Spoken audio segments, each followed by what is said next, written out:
ఈరోజు జరుగుతున్న సమావేశాలు సమస్యలు అనేకం ప్రపంచంలో ఉన్నా కూడా తెలంగాణలో మాత్రం అదొక వింతలాగా కనిపిస్తుంది. హెచ్ఎండిఏ డైరెక్టర్ శివబాలకృష్ణ లీలలు రోజు రోజుకు తవ్వుతూ ఉంటే అనేక అంశాలు బయటకు వస్తున్నాయి. ఈ అంశాల వెనుక ఉన్న పెద్దలెవరు, ఆ గద్దలెవరు అనే విషయాన్ని ఇప్పుడు ముచ్చట పెడదాం. నమస్తే నందారెడ్డి గారు. నమస్కారం. బీజేపీ అధికార ప్రతినిధి నందారెడ్డి గారు ఇంకాసేపట్లో జాయిన్ అవుతారు. బీఆర్ఎస్ అధికార ప్రతినిధి మరియు ఎంబీసీ చైర్పర్సన్ అయిన తాడూరి శ్రీనివాస్ గారికి వెల్కమ్. ఇది దీంట్లో ఇప్పుడు హెచ్ఎండిఏ డైరెక్టర్ శివబాలకృష్ణ ఏదైతే ఉన్నారో ఆయన రోజు రోజుకు ఆయన లీలలు చాలా బయటపడుతున్నాయి. అంటే ఇక్కడ ఉన్న అంశాలన్నీ పక్కన పెట్టేసి ఒక దోపిడే తన పెద్ద అంశంగా తీసేసుకొని 100 కోట్లు కొల్లగొట్టిన గొప్పతనము శివబాలకృష్ణ. ఈ శివబాలకృష్ణ ఇంత పెద్ద ఎత్తున చేయడానికి ఇతనికి అతని పై అధికారుల ప్రోద్బలం కంపల్సరీ ఉందనేది ప్రజల్లో వస్తున్న మాట. అంటే ఈ అంశాలన్నీ ఒక అంశం అయితే సోమేష్ కుమారు తన దోపిడిని ఆపలేదు. సోమేష్ కుమార్కు ఉన్న ఆస్తులు ఎంత, సోమేష్ కుమార్ ఇక్కడికి వచ్చిన తర్వాత సంపాదించింది ఎంత, ఇదొక విషయం.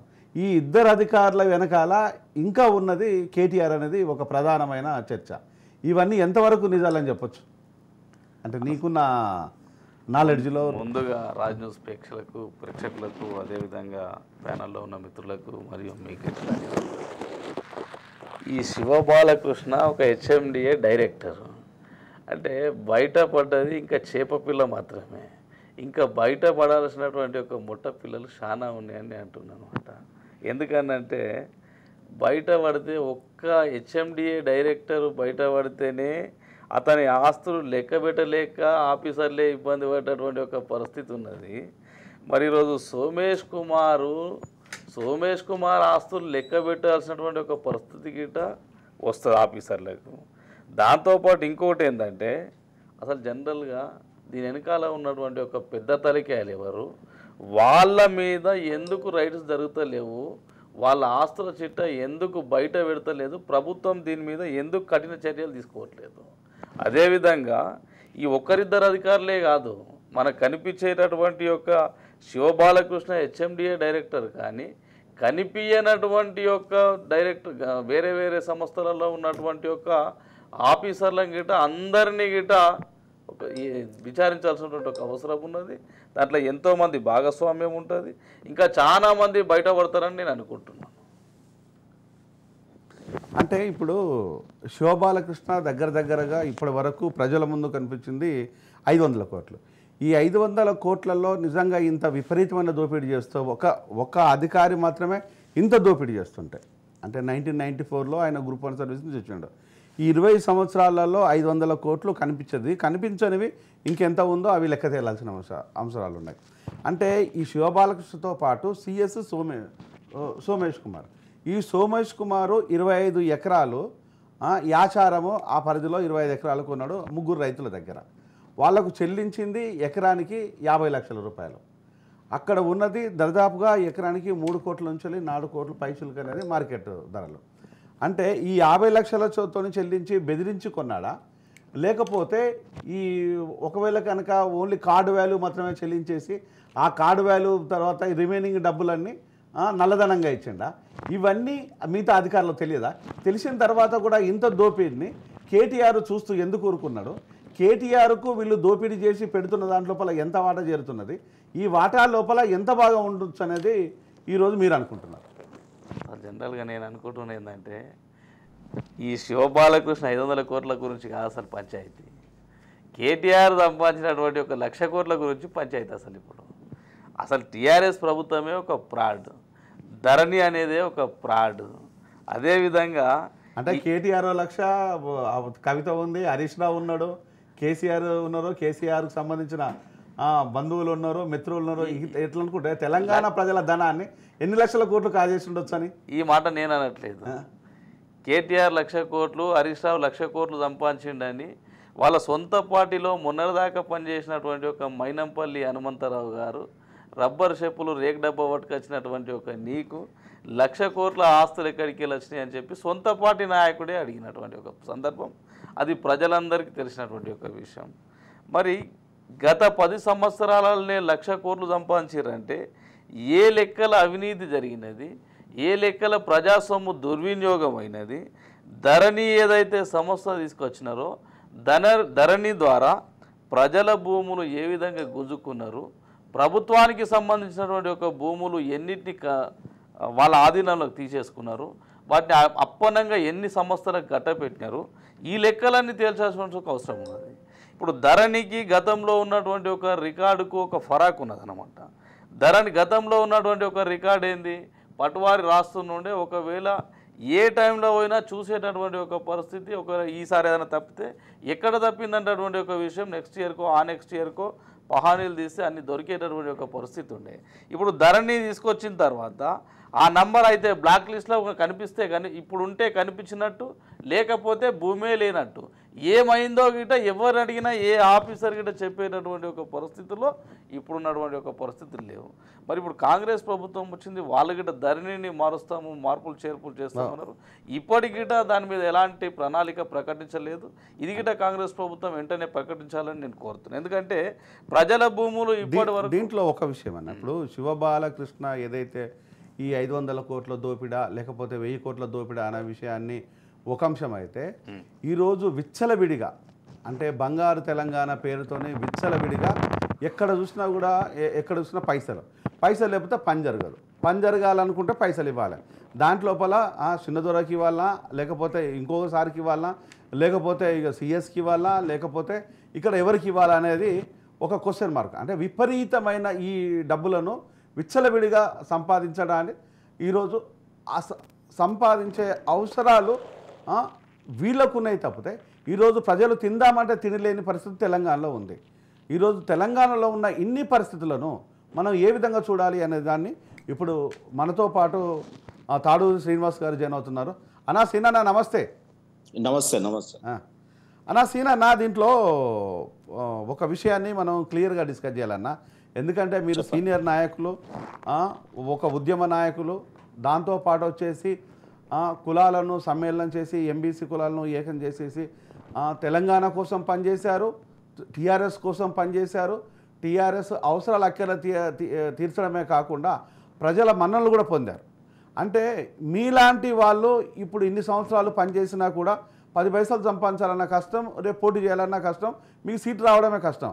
అలాంటి పరిస్థితి లోపల ఈ శివబాలకృష్ణ లాంటి వ్యక్తులు ఇంత విపరీతమైన దోపిడీ చేస్తుంటే దీని వెనకాల ఉండే కారణాలు ఏమై ఉండొచ్చు అన్న మనకు తెలుసున్నంత వరకు ఇది ప్రజల సొమ్ము, దీనికి హక్కుదారులు ప్రజలు.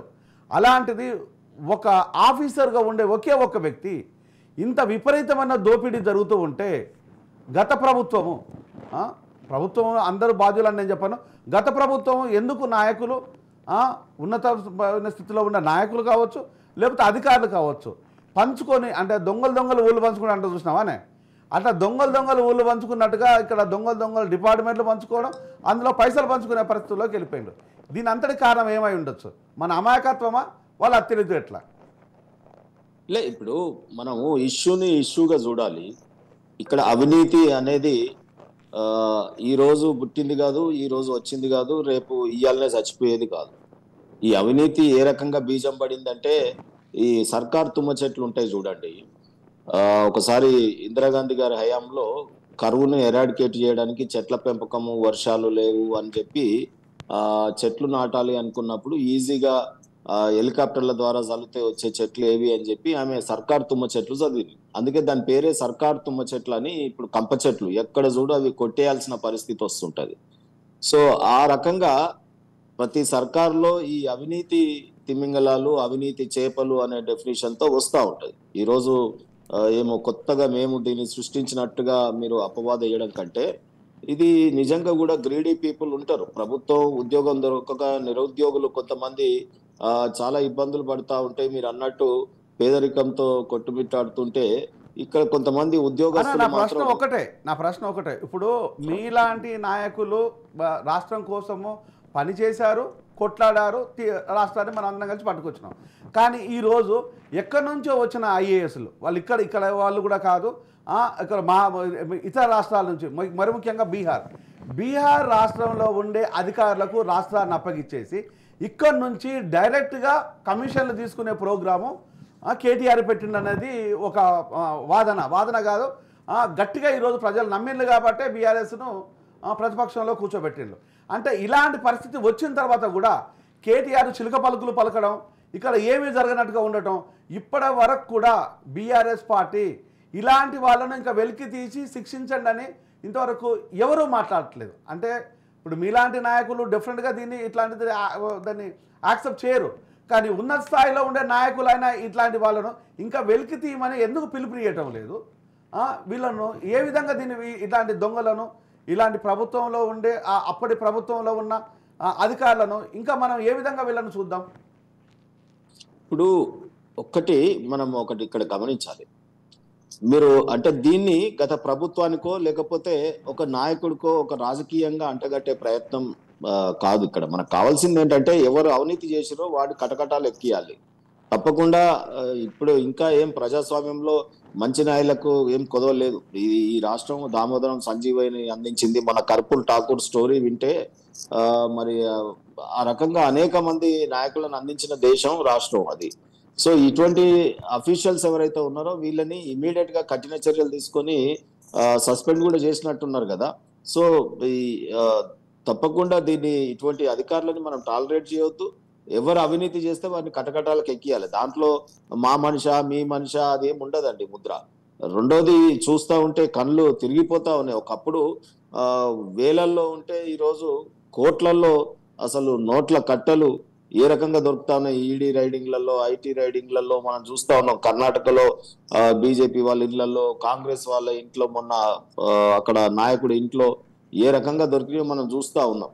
సో అన్ని అంత మాత్రాన ఆ పార్టీలు అధికారంలో ఉన్నప్పుడు ఆ అధికారులు చేసిన తప్పుల్ని ఆ పార్టీలకో ఆ ప్రభుత్వాలకో మొత్తం ఆపాదించే కంటే ఇష్యూగా చూద్దాం. ఇప్పుడు అవినీతి ఏసీబీ కేసులు రాజకీయ నాయకుల మీద కూడా పడ్డాయి, ఎంతమంది మీద పడలేదు? అను ఇంతెందుకు ఇప్పుడు నేటి సీఎం ఓటుకు నోటు కేసులో ఏసీబీ కేసు దాన్ని మనం తప్పు పడుతుంది అన్న. ఒక విషయం, శివ బాలకృష్ణతో పాటు యాచారం కొత్తపల్లిలో ఏదైతే భూమి కొనుగోలు విషయం లోపల మాజీ సిఎస్ అయిన సోమేష్ కుమారు ఆయన భార్య పేరు మీద 25 ఎకరాలు కొన్నాడు. వాళ్ళకు చెల్లించింది 50,000 రూపాయలు ఎకరానికి. అక్కడ ఉన్నది దగ్గరగా 3 కోట్ల నుంచి 4 కోట్ల వరకు, అంటే 75 కోట్ల నుంచి వెళ్ళి 100 కోట్ల వరకు ఉన్న ప్రాపర్టీ ఈ 50 లక్షలు చెల్లించేస్తే 5 కోట్ల రూపాయలు. అంటే దీన్ని ఏ విధంగా 5 ప్లస్ ఇది 15 కోట్లు అనుకుందాం, 12 కోట్ల 50 లక్షల లోపలతో మీరు చెప్పిన లెక్కలన్నీ నిజమైతే ఆయన మీద కూడా కేసు పెట్టండి. ఒక నిమిషం, అది ఎట్లాగో అది ప్రభుత్వం చూస్తుందన్నా. ఇది ఇంత జరుగుతూ ఉంటే మరి మిగతా డబ్బులు ఏ విధంగా వాళ్ళకి ఇచ్చినట్టు? అంటే సమాజంలో అవినీతి అనేది మంచిది కాదు. ఈ అవినీతిది ఒక చెక్కకు చెదులెంతనో ఇనుముకు తుప్పెట్లనో ఈ ప్రజాస్వామ్యానికి గాని సమాజానికి గాని ఇది ఒక తుప్పు పట్టినట్టే అవినీతి అనేది. కాబట్టి ఇటువంటి ఈ చీడ పురుగుల్ని ఏరివేసి చర్యలు తీసుకోవడంలో ఎవరు వద్దంటారు చెప్పండి? తప్పకుండా తీసుకోవాలి. అంటే దీని వెనకాల కేటీఆర్ ఉన్నాడు, కేసీఆర్ వెనకాల ఎవరున్నా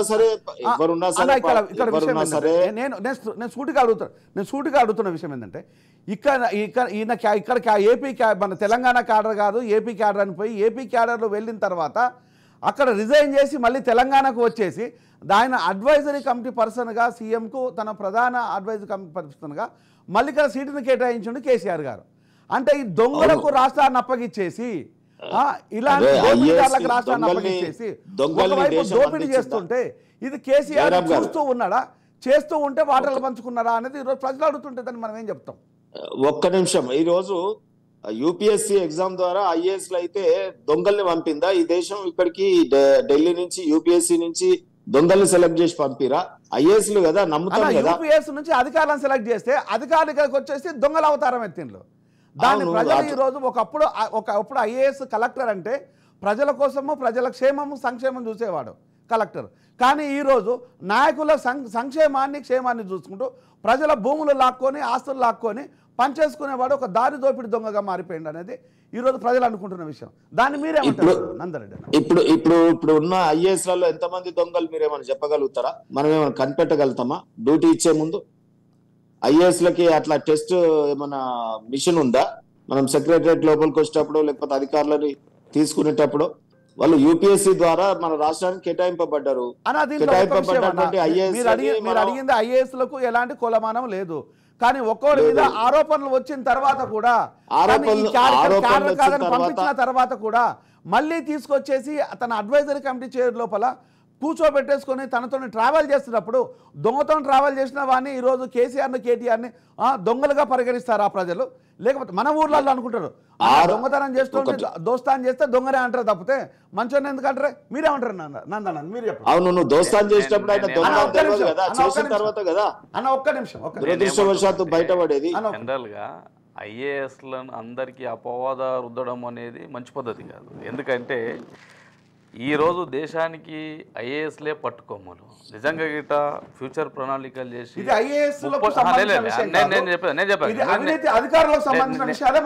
నేనేమంటున్నా అందరికీ దీన్ని రుద్దడం అనేది మంచి పద్ధతి. నంబర్ 2 ఏంటంటే ఎవరైతే అవినీతి ఐఏఎస్లు అనే వ్యక్తులు ప్రజల కోసము వాళ్ళు ప్రతినిత్యము ఆలోచన విధానాన్ని ప్రజల ముందు తీసుకెళ్లేవాళ్ళు, అందులో వేరే డిస్ప్యూట్ లేదు. కానీ ఇక్కడ ఐఏఎస్లు కాస్త ఐఆర్ఎస్లు అనే విధంగా మారి ఈరోజు ఆ దోపిడి సొమ్మని పంచుకొని ఉంచుకునే విధానానికి దాచుకునే విధానానికి వచ్చిందంటే ఇలాంటి అధికారులను ఏమని ప్రజలు ఎట్లంటారు? దాన్ని మీ బీజేపీ ప్రభుత్వాన్ని దీని వెనకాల ఏ విధంగా ఉంటుంది, వీళ్ళ మీద ఎలాంటి యాక్షన్ ఉంటుందని నేను అడగదలుచుకున్నాను. ఇప్పుడు ఎవరైతే అవినీతి పరులు ఉన్నారో, ఇప్పుడు ఈ శివబాలకృష్ణ అనేటటువంటి ఒక పర్సన్ ఈ హెచ్ఎండిఏ పరిధిలో ఏదన్నా వెంచర్ చేస్తే ఒక్క నిమిషం ఏదన్నా ఒక వెంచర్ చేస్తే షార్ట్ ఫాల్స్ మళ్ళీ పంపించి ఏదో ఒక కొరివి పెట్టి ఆయన అనుకున్న దారికి వచ్చి ఆయనకు డబ్బులు ఇస్తే కానీ పర్మిషన్ రానటువంటి ఒక పరిస్థితి తెలంగాణ రాష్ట్రంలో ఎంతమంది వెంచర్లు చేసినారో అంతమంది గొర ఏడిపించి నెత్తురు తాగినాడు. కావున ఈరోజు ఆ నెత్తురుకైనా బాధ్యత వహించక తప్పది.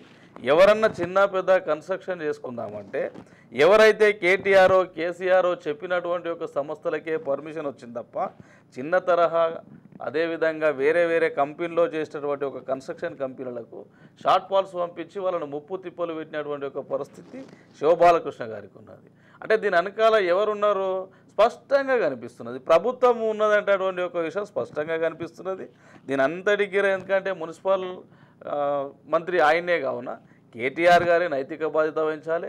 కేటీఆర్ గారు బయటకు వచ్చి ప్రెస్ మీట్ పెట్టి ఈ శివబాలకృష్ణకు మాకు ఎలాంటి సంబంధం లేదు, శివబాలకృష్ణను మేము ప్రోత్సహించలేము, ఒకవేళ శివబాలకృష్ణ అవినీతి పరుడంటే గత ప్రభుత్వాలకు కనిపించలేదా అంటే కనిపిస్తూ వీళ్ళు చూస్తున్నట్టు వదిలేసినారా అంటే దీని వెనకాల కేవలం కేటీఆర్ ఉండి నడిపించిండా అనేది మనం ఒక కోణం నుండి ఆలోచన చేయాలి.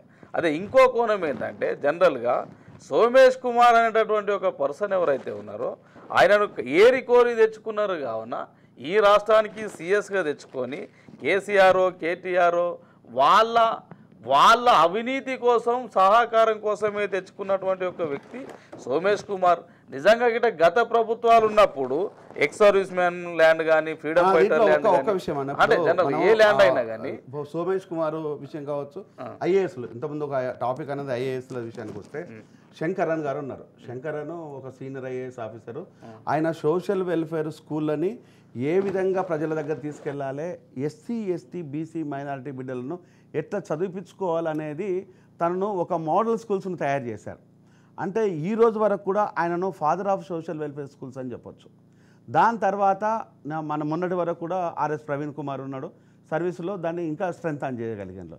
అంతకంటే ముందు కాకి మాధవరావు గారు ఉన్నారు, ఆయన చాలా బాగా పనిచేశారు. అంతకుముందు అనేక మంది ఐఏఎస్లు ఉన్నారు. అంటే రాష్ట్రం కోసము, రాష్ట్రంలో ఉన్న ప్రజల ఎదుగుదల కోసము ఐఏఎస్లు చాలా కన్స్ట్రక్టివ్ ఐడియాలజీతోనే కాన్సన్ట్రేట్గా ఎక్కడ ఎలాంటి అవినీతి మరకలు అంటకుండా వాళ్ళు పనిచేశారు. కానీ ఇప్పుడు ఏమైపోయింది మరి వీళ్ళకు?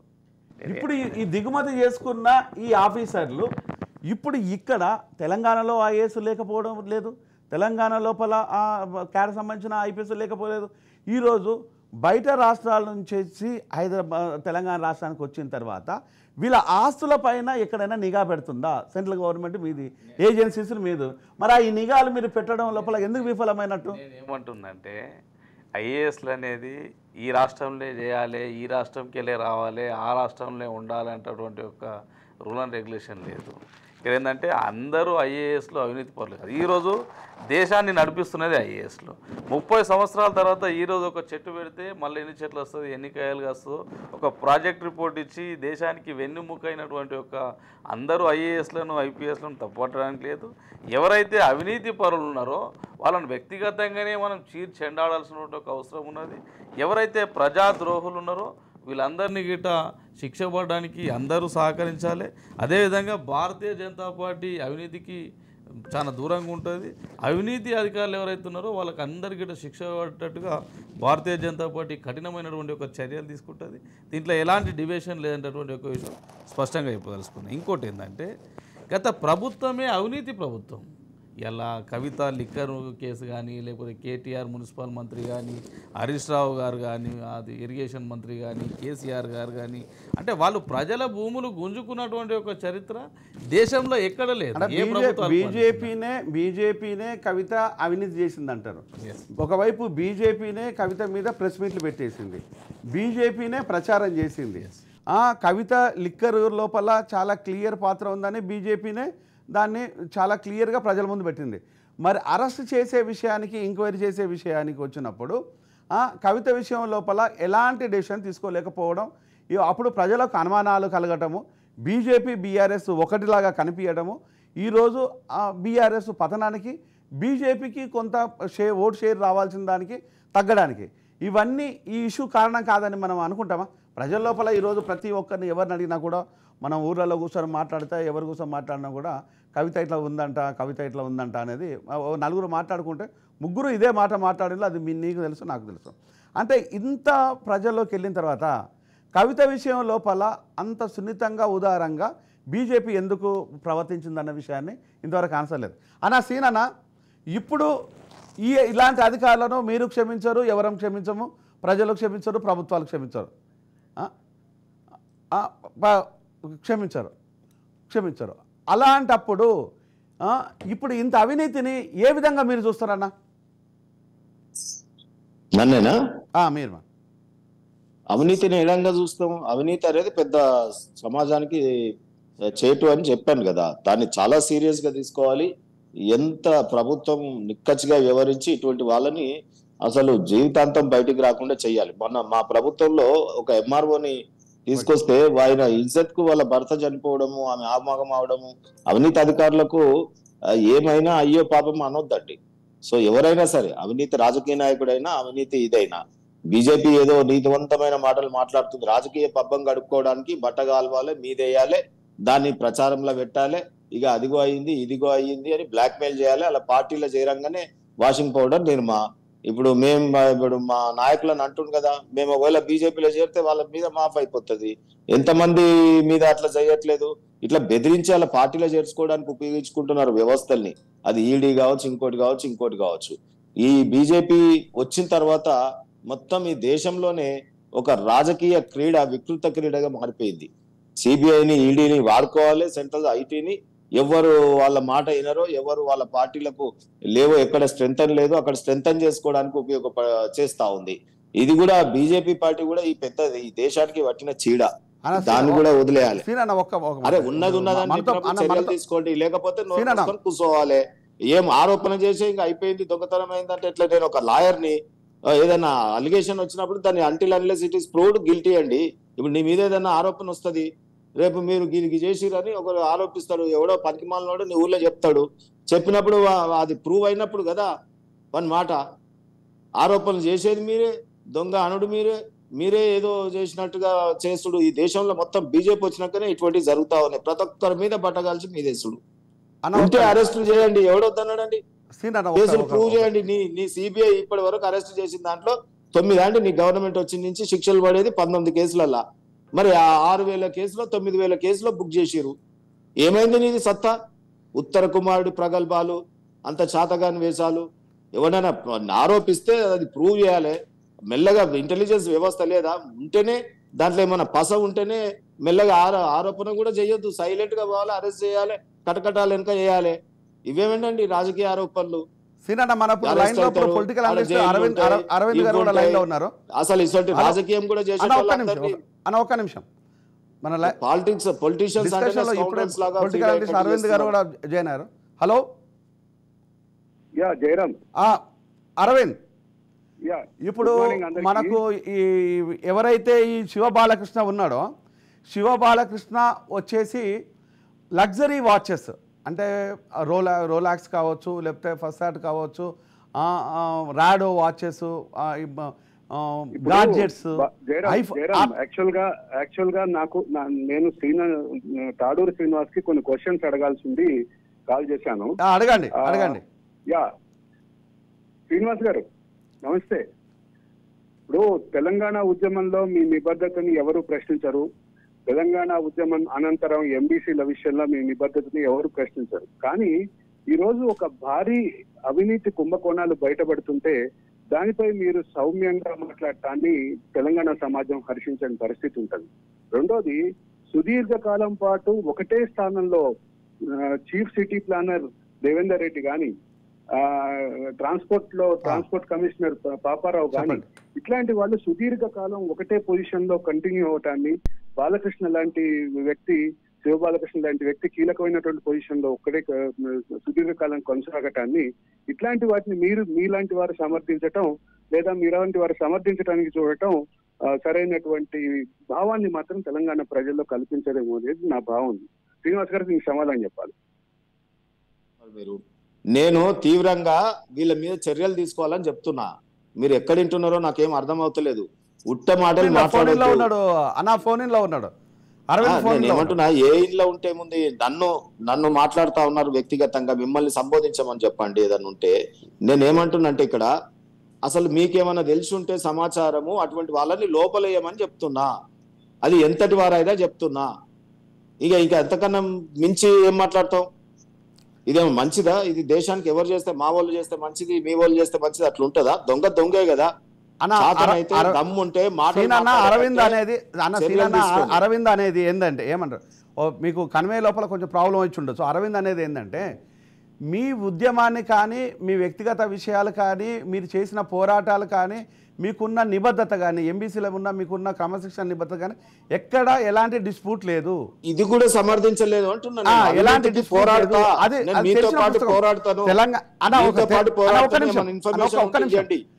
ఎందుకంటే అది తెలిసిన పుస్తకం. అలాంటి వ్యక్తులు, మీలాంటి వ్యక్తులు పార్టీలో ఉన్న తర్వాత ఒక 2-3 అధికారులను, అంటే దేవేందర్ రెడ్డి, సిసిపి దేవేందర్ రెడ్డి అయి ఉండొచ్చు, లేకపోతే శివ బాలకృష్ణ అయి ఉండొచ్చు, లేకపోతే సోమేశ్వర్ కుమార్ అయి ఉండొచ్చు, ఇలాంటి అధికారులను ఇది వీళ్ళే ఉన్నారని అనుకోవటం లేదు. ఒక్క నిమిషం అంటే మనం ఏ ఆశయాల కోసం తెలంగాణ తెచ్చుకున్నామనే విషయాన్ని పక్కన పెట్టేసి ఈరోజు దోపిడి తెలంగాణగా మారింది. అంటే విపరీతమైన దోపిడి, ఒక లక్ష కోట్లు కాదు, లక్షల కోట్ల దోపిడి. ఈ లక్షల కోట్ల దోపిడి వెనకాల ఏ మంత్రులు లేకుండా, మరి ముఖ్యంగా కేటీఆర్ లాంటి ఒక ముఖ్యమంత్రి కొడుకు ఇన్వాల్వ్ లేకుండా, దానికి మినిస్టర్ అయి ఉండి కూడా చూసి చూడనట్టుగా ఉంటే ఈ దోపిడీకి అంతా ఎవరు కారణం అనేది ప్రజల నుంచి వస్తున్న ప్రశ్న. నేను అదే చెప్తున్నా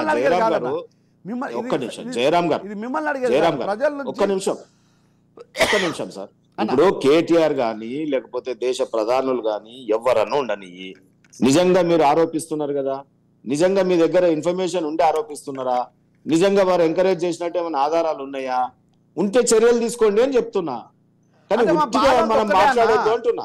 నా బాధ అంత ఒకటే, మీరు ఇన్ని సంవత్సరాలుగా పనిచేశారు, ఇంత ఉద్యమాలు చేశారు, అవి ఒక ఎంపీటీ గారు మీకు ఇవ్వచ్చు కదా, ఓ ఎమ్మెల్యేటీ గారు మీకు ఇవ్వచ్చు కదా, ఆ ఎందుకు ఇవ్వలేదు? అంటే అన్న ఇక్కడ ఏంటంటే మీ దగ్గర డబ్బు లేదు. ఇక్కడ క్లియర్గా ఏంది, తాడూరి శ్రీనివాస్ దగ్గరగా జనబలం ఉన్నది, మంచితనం ఉన్నది, మానవత్వం ఉన్నది, ఉద్యమ పోరాట శైలి ఉంది, కానీ పైసలు లేవు. ఇది పైసలు ఉన్న వ్యక్తికి ఎవరికి ఇచ్చిండు అంటే మనం అంటే ఈరోజు పార్థసారథి రెడ్డి కావాలి, ఇంకొకరు కావాలి, డబ్బులున్న వాడిని వెతుక్కొని తీసుకొచ్చి ఇచ్చేసిండు. అంటే ఈరోజు ఓ తాడూరి శ్రీనివాస్ కానీ, లేకపోతే ఉద్యమ నాయకులకు ఇంకొకరికి కానీ, లేకపోతే శంకరమ్మకి కానీ తీసుకురావటం లోపల వీళ్ళకి ఏంది శశపిషాలు పడుతున్నారు అంటే దీనికి ఆన్సర్ లేదు. అంటే ఈరోజు వీళ్ళు ప్రధానంగా ప్రజలు ఏం కోరుకుంటున్నారు అంటే ఈరోజు దొంగల చేతుల నుంచి అధికారం పోయింది కాబట్టి చాలా హ్యాపీగా ఉంటున్నారు అనే విషయాన్ని మనం అనేక వీడియోల లోపల సోషల్ మీడియా లోపల అనేక వీడియోల లోపల మనం చూస్తూనే ఉన్నాము నిరంతరం. అంటే ఈరోజు అంత బహిరంగంగా మాట్లాడుతున్నా సిసిపి దేవేందర్ రెడ్డి ఎవడన్నా, ఈ శివబాలకృష్ణ ఎవడు, ఈ సోమేష్ కుమార్ ఎవడు అని ప్రజలు మనల్ని అడుగుతున్నారు. మన దగ్గర ఆన్సర్ లేని పరిస్థితులు ఈరోజు ఉన్నప్పుడు దాన్ని ఏ విధమైన ఆన్సర్ చేయగలుగుతాం? వీళ్ళని శిక్షించాలి, అలా డిస్ప్యూట్ లేదు. కానీ ఇలాంటి జలగలు, ఇలాంటి గద్దలు ఇంకా ఉన్నారు కదా, వాళ్ళని వెలికి తీయమని పార్టీ ఎందుకు డిమాండ్ చేయటం లేదు? ఒకటి పార్టీ ఇప్పుడు నేను డిమాండ్ చేస్తే చేసినట్టు కదా పార్టీ, అవినీతి పరులు ఎవరున్నా వెతకండి, పట్టుకోండి, శిక్షించండి. ఇంతకన్నా ఎక్కువ ఏం చెప్పాలని నాకేం అర్థం అవుతలేదు. రెండోది, మీరు ఇక్కడ గమనించండి, సరే వ్యక్తిగతమైనటువంటి మన ఇది వేరు. ఏ రాజకీయ పార్టీ ఏ డబ్బులు లేని వానికి ఇస్తుంది చెప్పండి మీరు? ఇవాళ కాంగ్రెస్ పార్టీ డబ్బులు లేని వాళ్ళకి పేర్లు ఎందుకు మనం వారికి? ఇవాళ శివకుమార్ గురించి మాట్లాడాలంటే డబ్బులు లేకనే ఇచ్చిరా? సో ఏ పార్టీ చక్కగా లేదు ఈ దేశంలో. అన్ని కూడా పెట్టుబడిదారులకు, వారసత్వానికో లేకపోతే ఇంకోటో ఇటు అటువంటి వాళ్ళు దొంగలకే రాజకీయ నాయకులుగా టికెట్లు వస్తున్నాయి, గెలుస్తున్నారు, వాళ్ళు మళ్ళీ అవినీతి చేస్తున్నారు. అటువంటి ఏమైనా ఉంటే మీరు చిట్టా బయట పెట్టండి. ఎంతమంది ఇప్పుడు అఫిడవిట్లు కూడా తప్పులు ఇస్తున్నారు, వస్తా ఉన్నారు. జనరల్ గా అది వేరు ఇష్యూ. నేనేమంటున్నా అంటే అది పొలిటికల్ ఇష్యూ. ఇప్పుడు మీరు అవినీతి మీద మాట్లాడుతున్నారు, అధికారుల అవినీతి మీద, ఎర్రింగ్ అఫీషియల్ అవినీతి అధికారుల మీద కఠినమైన చర్యలు తీసుకోవాలి. కొన్ని విషయాలను మనము చాలా క్లియర్గా డిస్కస్ చేస్తున్నాము. ఈ ప్రోగ్రాము నిజం, ఏది నిజం బరాబరి మాట్లాడుకుందాం. ఈ నిజం నిజాలను, ఇన్ని కళ్ళ ముందున్న ఇన్ని నిజాలను మనం మాట్లాడుకునేటప్పుడు ఈరోజు కడుపు తరుక్కుపోతుంది ప్రజలు చూస్తూ ఉంటే. ఈరోజు ఆఫీసర్లు కాదు, నాయకులు, అంటే ఏ డిపార్ట్మెంట్ చూసినా కూడా దోపిడీతో గురైంది. ఏ డిపార్ట్మెంట్లో కొంతమంది అధికారులకు అవమానాలు ఉన్నాయి, కొంతమంది అధికారులు అందలం ఎక్కిస్తున్నారు. ఈ దేవేందర్ రెడ్డి లాంటి వాళ్ళు అందలం ఎక్కిండు, శివబాలాజీ లాంటి వాళ్ళు, సోమేష్ కుమార్ లాంటి వాళ్ళు, ఇలాంటి వ్యక్తులు లేరు అని కాదు, ఉన్నారు. అలాగని నీతి నిజాయితీగా బతుకుతున్న ఆఫీసర్లు కూడా ఉన్నారు. అవమానాలు కొత్తగా వచ్చిన గవర్నమెంట్ లో రేపు రాబోయే కాలంలో ఒక్క ఏసీపీ కేసు బుక్ కాక ఏ అధికారులు తప్పు చేయరా అన్న? తప్పులు ఏ గవర్నమెంట్ చేసినా తప్పులే అన్న. ఇక్కడ చేసే ప్రజల సొమ్ము కదా. జరుగుతాయి. ఈ జరిగిన వారికి శిక్షలు కఠినంగా వేస్తే కనుక ఇంకోటి కొత్తగా చేయరు. రెండో చట్టాలు ఏమన్నా ఉంటే మార్చుకోవాలి. నేను ఇక్కడ ఒక్కదానికి అభ్యంతరం ఏంటంటే ఉట్టి ఆరోపణలు చేయొద్దు అంటాను. నిజంగా ఏమన్నా ఉంటే కనుక ఈ గాసిప్స్ చేయొద్దు. ఉన్నా కానీ మనం మాట్లాడే కంటే చర్యలతో చూపించాలి. ఇక అదిగో ఈ కేసు ఉంది, ఇదిగో ఈ కేసు ఉంది, వాళ్ళు రైడ్ చేసిరు, వీళ్ళు రైడ్ చేసిరు, చూసి ఎవరికి శిక్షనే పడట్లేదు. ఒక విషయం అన్న, గత 10 సంవత్సరాలలో 9.5 సంవత్సరాల పాలన లోపల అవినీతి అధికారులను ప్రోత్సహించిండు అన్నదానికి ఒక నిదర్శనం చెప్తున్నాను. ఇంకా రేపటి నుంచి చాలా మంది స్టోరీలు బయటకు వచ్చేస్తుంది, ఎవరిని వదిలిపెట్టే ప్రసక్తే లేదు. ఈ 9.5 సంవత్సరాల లోపల దేవేందర్ రెడ్డి లేకపోతే ఈ శివబాలాజీ లాంటి వ్యక్తులు వీళ్ళు దోపిడీ చేస్తున్నారని తెలియకనే కళ్ళు మూసుకొని ఆ శాఖకు మంత్రిగా ఉన్నాడా కేటీఆర్? లేకపోతే వీళ్ళు తెలిసి కూడా పంచుకుని వాటాలు పంపకం లోపల కరెక్ట్గా ఉంది కాబట్టి సైలెంట్గా ఉన్నాడా? ఈ 9 సంవత్సరాల నుంచి దొంగలను కాపాడుతున్నది కేటీఆర్ అనేదానికి ఎలాంటి డిస్ప్యూట్ లేదు అనేది అందరికీ తెలిసిన విషయమే. ఈ 9 సంవత్సరాల నుంచి నీకు తెలియకుంటున్నదా? ఒకవేళ నీకు తెలియకున్నట్టు ఉంటే, కళ్ళు మూసుకొని ఉంటే నువ్వు మినిస్టర్గా పనికిరావు కదా. నువ్వు ఒక రాజకీయ నాయకుడి అర్హత లేనట్టే కదా.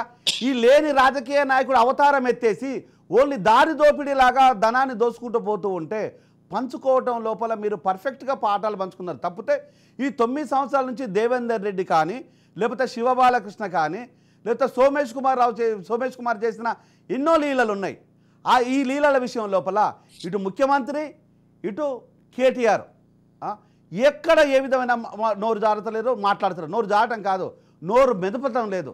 ఏమైంది? ప్రతిదానికి మాట్లాడే కేటీఆర్, ప్రతిదానికి ట్వీట్ చేసే కేటీఆర్ ఇప్పుడేమైంది?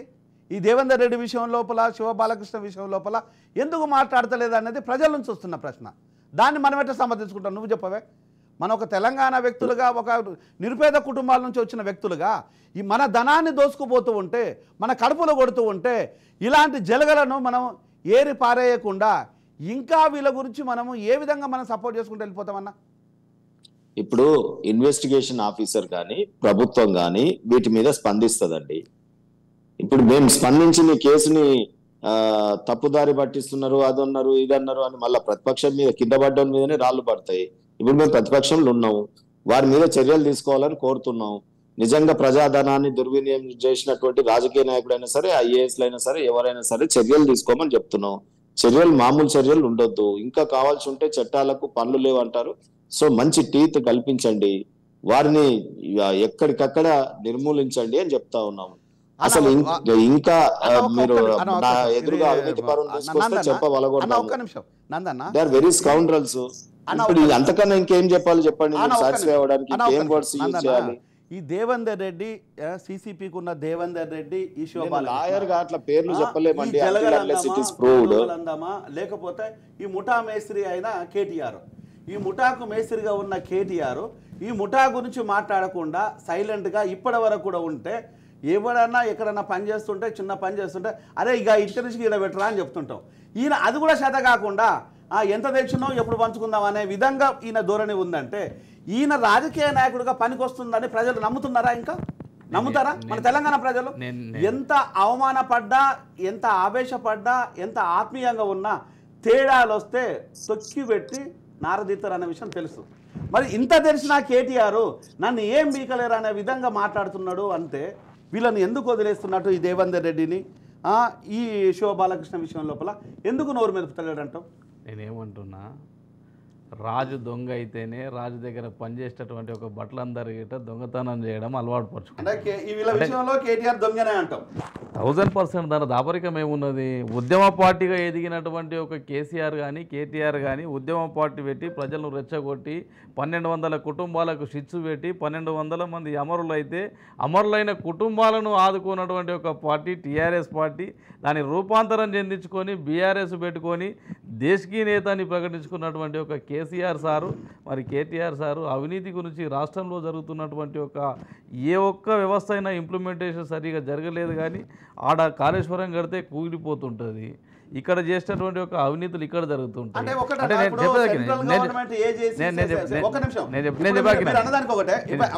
ఇప్పుడు సెంట్రల్ గవర్నమెంట్ ఏజెన్సీలన్నీ మీ చేతిలో ఉన్నాయి, దొంగలని మీరే ప్రచారం చేస్తున్నారు, అవినీతి పనులని మీరే చెప్తున్నారు, మళ్ళీ మీరు అలాయ్ బలాయ్ మీరే తీసుకుంటారు, కనిపిస్తే కౌగలించుకుంటారు, లేకపోతే తిట్టుకుంటారు. మరి ఇదంతా ప్రజలు అనుకున్నా కదా, మీరు బీజేపీని పక్కన పెట్టేసిండ్రు, బీఆర్ఎస్ వెనక్కి పంపించిండ్రు, కాంగ్రెస్కు పట్టం కట్టిండ్రు. భారతీయ జనతా పార్టీ ఓడిపోలేదు, భారతీయ జనతా పార్టీ గతం కన్నా మెరుగుపడ్డది. రాబోయే పార్లమెంట్ ఎలక్షన్లల్లా కేవలము కాంగ్రెస్ వర్సెస్ భారతీయ జనతా పార్టీ మాత్రమే ఉంటుంది, టీఆర్ఎస్ పార్టీ ఉండదు. టీఆర్ఎస్ పార్టీ ఎందుకు ఉండదంటే ఉద్యమ పార్టీగా ఒక నిమిషం ఆగండి, మీరు ఉద్యమ పార్టీగా అవకాశం తీసుకున్నటువంటి ఒక టీఆర్ఎస్ పార్టీ 2 సార్లు అవకాశం ఇచ్చినారు. 2 సార్లు ఒక నిమిషం ఆగండి ఇలాంటి మీరు ఒక నిమిషం అనా అరవింద్. హలో, నేనేమంటున్నా, ఇండియా కూటమి పెట్టి పార్టీలో సపోర్ట్ కావాలని ఒక వైపు మీ నాయకులేమో పిలిపిస్తారు, మీరు ఇక్కడ కూర్చొనేమో ప్రాంతీయ పార్టీలు ఉండదు, నాకు బీజేపీ ఉంటేనే బాగుంటుంది, బీజేపీ మా మధ్యనే డ్రామా నడవాలి, నువ్వు కాకపోతే ఇప్పుడు విషయాన్నంతా మీరు గమనిస్తున్నారు అరవింద్, విషయాన్నంతా గమనిస్తున్నాం. ఇప్పుడు దీన్ని ఎట్లా చూద్దాం అరవింద్? మనం ఉద్యమాల నుంచి వచ్చాము, మనం చాలా ఉద్యమాలలో పాల్గొన్నాము, అనేక త్యాగాలు ప్రజలు చేశారు. ప్రజలు చేసిన ఈ త్యాగాలకు ఎలాంటి విలువ లేకుండా ఈరోజు రాజకీయ నాయకులు కావచ్చు, అధికారులు విచ్చలవిడి దోపిడిని మనం ఏ విధంగా చూస్తున్నారు? ఇప్పుడు తాడూరు శ్రీనివాస్ గారికి నాదొక సూటి ప్రశ్న. ఇప్పుడు వివాదాలన్నీ కేటీఆర్ చుట్టే తిరగటాన్ని ఆయన ఎట్లా చూస్తున్నాడు? ఇప్పుడు సిసిపి దేవేందర్ రెడ్డి ఒకటే స్థలంలో సుదీర్ఘ కాలం పాటు పనిచేసిన వినండి నన్ను పూర్తి చేయండి. మొత్తం వివాదాలన్నీ కేటీఆర్ టీం చుట్టూ తిరుగుతున్నాయి. రెండోది, సిసిపిగా ఉన్న దేవేందర్ రెడ్డి మొత్తం హైదరాబాద్ రంగారెడ్డి అంటే గ్రేటర్ హైదరాబాద్ తో పాటు సరౌండింగ్ డిస్ట్రిక్ట్స్ హైదరాబాద్, రంగారెడ్డి, మెదక్, పాత జిల్లాలు ఏవైతే ఉన్నాయో పార్ట్ ఆఫ్ నల్గొండ, వీటన్నిటిని మొత్తాన్ని చీఫ్ సిటీ ప్లానర్ పేరుతోటి మొత్తం ఆయనకి దానికి సంబంధించినటువంటి వ్యవహారాలను ఆయన చేతిలో పెట్టుకొని నడిపినప్పుడు పాపారావు ఎవరైతే ఉన్నారో ఆయన చుట్టూ వివాదాలు తిరుగుతున్నాయి.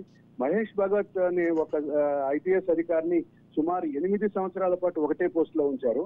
ఈ సుదీర్ఘ కాలం పాటు పోస్ట్ లో పనిచేయటం అనేది బేసికల్ గా బెస్ట్ అడ్మినిస్ట్రేటివ్ ప్రాక్టీస్ కానీ అడ్మినిస్ట్రేటివ్ రిఫార్మ్స్ కానీ వ్యతిరేకం.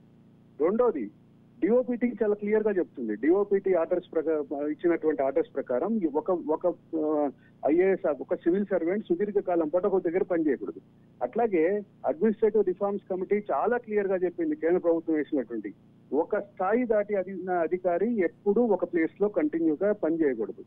దాని వలన అవినీతికి ఆస్కారం ఉంది, ఆశ్రిత పక్షపాతానికి ఆస్కారం ఉంది, బంధుప్రీతికి ఆస్కారం ఉంది. రెండోది ముఖ్యంగా ప్లానింగ్ విషయంలో ప్లానింగ్ అధికారులు ఎట్టి పరిస్థితుల్లోనూ ఒక ప్లేస్ లో సుదీర్ఘకాలం పనిచేయకూడదు అని అడ్మినిస్ట్రేటివ్ రిఫార్మ్స్ కమిటీ చాలా క్లియర్ గా చెప్పింది. అడ్మినిస్ట్రేటివ్ రిఫార్మ్స్ కమిటీ చెప్పినటువంటి దాన్ని వాజ్పేయి ప్రభుత్వం దాన్ని అంగీకరిస్తే ఆ తర్వాత ఉన్న ప్రభుత్వాలు కూడా దాన్ని కంటిన్యూ చేసినాయి. అటువంటి దాని బెటర్ అడ్మినిస్ట్రేటివ్ ప్రాక్టీస్ ని కాదని ఈ నియామకాలు జరిగినాయి. ఇవి కూడా కేటీఆర్ చుట్టూ వివాదాలు తిరుగుతున్నాయి. కేసీఆర్ ఫ్యామిలీ చుట్టే ఈ వివాదాలు జరుగుతున్నాయి. ఈ పోలీస్ అధికారులను సుదీర్ఘ కాలం పాటు పనిచేయించడం, టౌన్ ప్లానింగ్ అధికారులను సుదీర్ఘ కాలం పనిచేయించడం. అసలు ఒక ఫన్నీ విషయం అంటే ఏంటంటే హెచ్ఎండిఏ అధికారిగా ఏదైతే ఆయన మూవ్ చేసిన ఫైల్స్ నే రేరా సెక్రటరీగా వెళ్ళిన తర్వాత మళ్ళీ ఆయన అప్రూవ్ చేసినటువంటి పరిస్థితి ఉంది బాలకృష్ణ విషయం. ఇటువంటి వాతావరణం బెటర్ అడ్మినిస్ట్రేటివ్ ప్రాక్టీస్ అంటే తెలంగాణ వచ్చినప్పుడు ఏమన్నాడు కేసీఆర్, ప్రజాపాలన చేస్తా అన్నాడు, ప్రజలకు సెంట్రిక్ గా పాలన చేస్తా అన్నాడు. అట్లాంటి దానికి ఇప్పుడు తాడూరు శ్రీనివాస్ లాంటి వాళ్ళు దాన్ని వాయిస్ ని ముందుకు తీసుకొచ్చినప్పుడు టీవీ డిబేట్స్ లో ఆయన ముందుకు తీసుకొచ్చినప్పుడు ఆయనకున్నటువంటి నిబద్ధత రీత్యా జనం అంగీకరించిన పరిస్థితి ఉంది. కానీ ఈ రోజు ఇంత బ్లాస్ట్ అయిన తర్వాత ఇంత బ్లాస్ట్ అయింది, ఇంకా మరిన్ని పాములు రాబోతున్నాయి, మరిన్ని పుట్టలు పగలబోతున్నాయి, మరిన్ని పాములు రాబోతున్నాయి. ఈ పరిస్థితుల్లో తాడూరు శ్రీనివాస్ లాంటి వాళ్ళు దాన్ని సమర్థించడం కొంచెం ఇబ్బందికరంగా ఉంది మాబోటి వాళ్ళకి, చూసే వాళ్ళకి. ఎందుకు తాడూరు శ్రీనివాస్ ఉద్యమ నిబద్ధత తెలుసు, తాడూరు శ్రీనివాస్ ఎంబీసీల విషయంలో ఆయన నిబద్ధత తెలిసిన వాళ్ళక ఆయన మీరు మొదట చెప్పినట్టుగా డబ్బులు సంపాదించుకోకుండా మిగిలిన అతి కొద్ది మంది టీఆర్ఎస్ నాయకుల్లో ఒకటిగా ఆయన చూసిన వాళ్ళగా మాలాంటి వాళ్ళకైతే కొంచెం ఇబ్బందికరంగానే ఉంది. Jayaram, okay, thank you Aravind. వీటికి నాకు సమాధానాన్ని తాడూరు శ్రీనివాస్ గారితో చెప్పిస్తారని ఆశిస్తున్నా. Thank you Aravind. ఇది సీన్ అన్న, ఎవరు మాట్లాడుకున్నా ఏది మాట్లాడుకున్నా సంవత్సరాల తరబడి అంటే పోలీస్ డిపార్ట్మెంట్ను ఏకఛత్రాధిపత్యంగా ఏలిన స్టీఫెన్ రవీంద్ర అయి ఉండొచ్చు, లేదు అనుకుంటే సిసి దేవేందర్ రెడ్డి అయి ఉండొచ్చు, లేకపోతే మెడికల్ డిపార్ట్మెంట్లో ఉన్న రమేష్ రెడ్డి అయి ఉండొచ్చు. ఇట్లా పోతుంటే కొంతమంది అధికారులు అంటే వాళ్లకు ఒక ఇమేజ్ని క్రియేట్ చేసుకున్నారు. అంటే మేము తప్పితే ఇక్కడ ఏ దిక్కు లేదు, మేము మాత్రమే ఇక్కడ మేధావులము, మేము మాత్రమే చేస్తాము. నిజంగా వీళ్ళు మేధావులేనా? నిజంగా వీళ్ళ లోపల మేధాశక్తి ఉన్నదా అనే ప్రధానమైన ప్రశ్నలు. లేదు అనుకుంటే వీళ్ళు ఒక కాపలా పెట్టేసుకొని అక్కడ దోపిడీ చేసి ఆ దోపిడీ సొమ్మును పంచుకోవడం కోసం మాత్రమే ఈ దేవేందర్ రెడ్డిని శివబాలకృష్ణను పెంచి పోషించిండు కేటీఆర్ తన అవసరాల కోసం అక్కర్ల కోసం మాత్రమే చేసేసి ప్రజాధనాన్ని పూర్తిగా దుర్వినియోగం చేసిన వ్యక్తి కేటీఆర్ అనేది ఈరోజు ప్రజల్లో స్ట్రాంగ్గా నమ్మిళ్ళు కాబట్టే ఇలాంటి పరిస్థితి చూశారు. అంటే మీలాంటి ఉన్నతమైన భావాలతో ఉన్న వ్యక్తులకేమో టికెట్లు ఇవ్వకపోవడం అనేది బాధాకరమైన విషయం. దాన్ని ఎప్పుడు మేము నిరంతరం మేము మాట్లాడుతూనే ఉంటాం. ఇది ఇప్పుడుతో ఆగదు, ఇది నిరంతరం మాట్లాడుతూనే ఉంటాం. ఇది రోజు తాడూరు శ్రీనివాస్ అన్న లైవ్లో ఉన్నాడు కాబట్టి మాట్లాడతలేదు, లైవ్లో ఉన్నా లేకపోయినా నిరంతరం ఇది ఒక ఎజెండా. అంటే నిరక్షరాస్యులు నిరుపేదల కోసం కొట్టాడిన ఏ ఒక్క గొంతుకను వదిలిపెట్టాం. కానీ ఈరోజు రాజకీయాల లోపల పొలిటికల్ పవర్ లోపల ప్రజలు ఉన్నవాడికే ఈరోజు అధికారం ఉంది. అధికారం ఉన్నవాడే దోపిడీ చేస్తున్నాడు, దోపిడీ చేసిన వాడే పంచుకుంటున్నాడు. ఇది ఇంటర్లింక్. దీన్ని మీరు ఏ విధంగా సమర్థిస్తారంటారా, సమర్థించమంటారా చెప్పండి. ఇప్పుడు రెండు విషయాలు సెపరేట్ అండి. ఇక్కడ అవినీతి అధికారులు, అవినీతి రాజకీయ నాయకులు. ఇక్కడ రెండోదేమో పొలిటికల్ ఆపర్చునిటీస్, రాజకీయంగా ఎలాంటి వారు వస్తా ఉన్నారు, ఎలాంటి వాళ్ళకి టికెట్లు ఇస్తా ఉన్నారు, ఏం జరుగుతా ఉంది అనేది ఇంకో చర్చ. ఈ రెండుని ఒక దగ్గర కావద్దు. నిజమే మీరు చెప్పిన రెండు వాస్తవాలు ఉన్నాయి.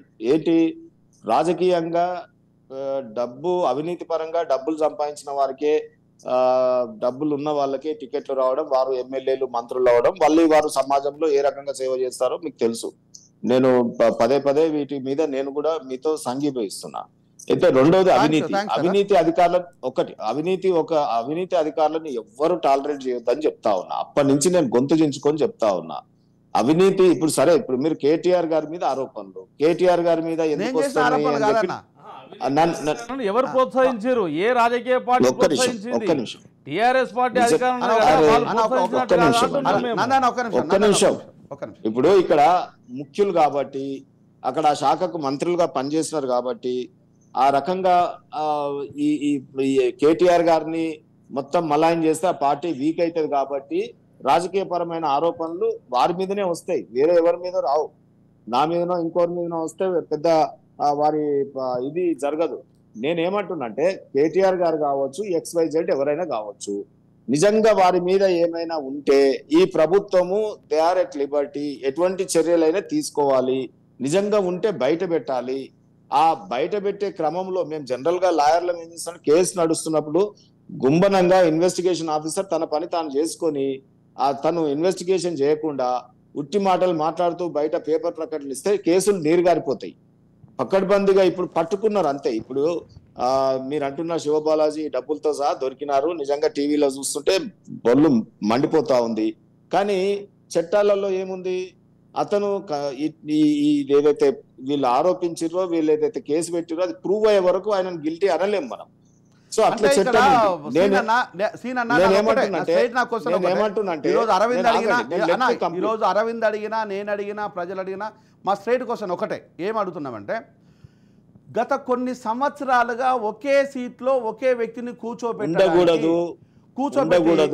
దోపిడీ చేసి ఆ దోపిడీ సొమ్ము ఈరోజు కండ్ల ముందు ప్రజల ముందు కనిపిస్తే ఈ రాజకీయ నాయకులు ఏ విధంగా మళ్ళీ ప్రజల దగ్గర పోయి ఓట్లు అడుగుతారు? అంటే ఇలాంటి దొంగలను మేము మళ్ళీ అధికారం ఇస్తే మేము ఇంకా కొంతమంది దొంగలను తయారు చేస్తాము, మాకు ఓట్లేయండి అని అడుగుతారా? లేకపోతే ఈరోజు ఇప్పటి వరకు మేము దోసుకున్నది భూములు, నెక్స్ట్ మీ ఇళ్లను కూడా మేము దోపిడీ చేస్తామని అడుగుతారా? లేకపోతే ఈరోజు ఏమీ లేకపోతే అన్ని విధాలుగా మనుషుల్ని అమ్మేస్తామని అడుగుతారా? ఏ విధంగా అడుగుతారని ఈరోజు ప్రజలు అడుగుతున్నారు. ప్రజలు ఈరోజు అలా అడుగుతున్నారు కాబట్టే నిరంతరం, అంటే ఈరోజు ప్రగతి భవన్ గేట్లు కొట్టేసినప్పుడు ప్రజలు చాలా హ్యాపీగా ఫీల్ అయ్యారు. ఈరోజు చాలామంది అధికారులు కానీ, చాలామంది వ్యవస్థలో ఉండే ఎంప్లాయీస్ కానీ ఒక ఫ్రీడమ్ ఉన్నట్టుగా, అంటే ఒక నిర్బంధం నుంచి ఫ్రీడమ్ ఉన్నట్టుగా చాలామంది వ్యక్తం చేసిన దశ. అంటే ఈరోజు అంత నిర్బంధంతో పాలన చేసేసి ఏం చేసిండ్రు అంటే, వాళ్లకు అనువైన వ్యక్తులతోనేనా? అంటే ఈరోజు మెడికల్ డిపార్ట్మెంట్ కండక్ట్ చేస్తాము అన్న. ఒక్క నిమిషము. ఈరోజు దేవేందర్ రెడ్డి అనేవాడు కావచ్చు, లేకపోతే శివబాలకృష్ణ అనే వ్యక్తి కావచ్చు, 9.5 సంవత్సరాలన్నా ఈ స్మాల్ టైం కాదు. 3 years తర్వాత అక్కడ ఆ సీటు మార్చాలి.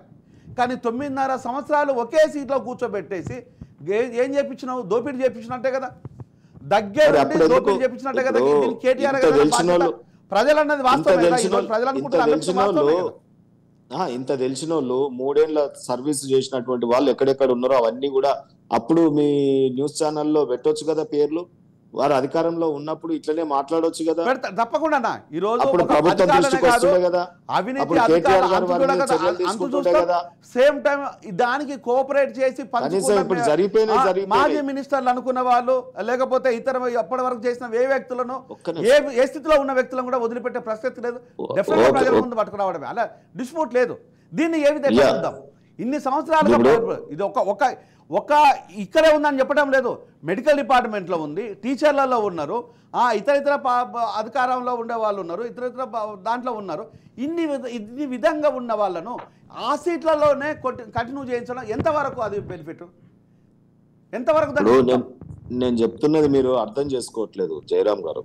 నేను ఏమంటున్నా, ఇప్పుడు 3 ఏళ్ల సర్వీస్ అయిపోయి వాళ్ళు పవర్ లో ఉన్నప్పుడు ఇవే ఆరోపణలు, ఇవే మీరు మీడియా జర్నలిస్టులు అందరూ కూడా ఆ రోజు ఎందుకు బయట పెట్టలేదు?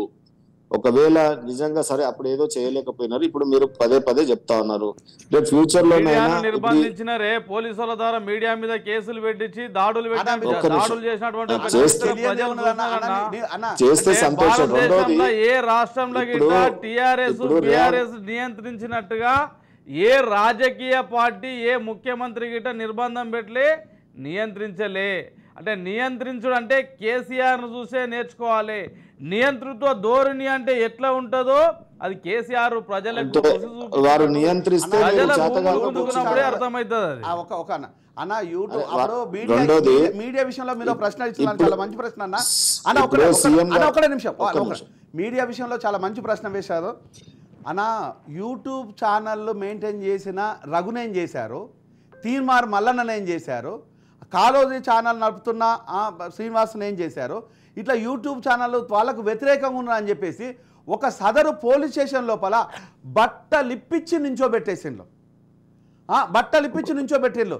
దాని వెనకాల ఎవరున్నారో మనకు తెలియని విషయాలు కాదు, ఏ ఏ ఏ అధికారులు ఉన్నారో మనకు తెలియని విషయాలు కాదు, దాని వెనకాల ఏ రాజకీయ నాయకులు ఉన్నారో తెలియని విషయాలు కాదు.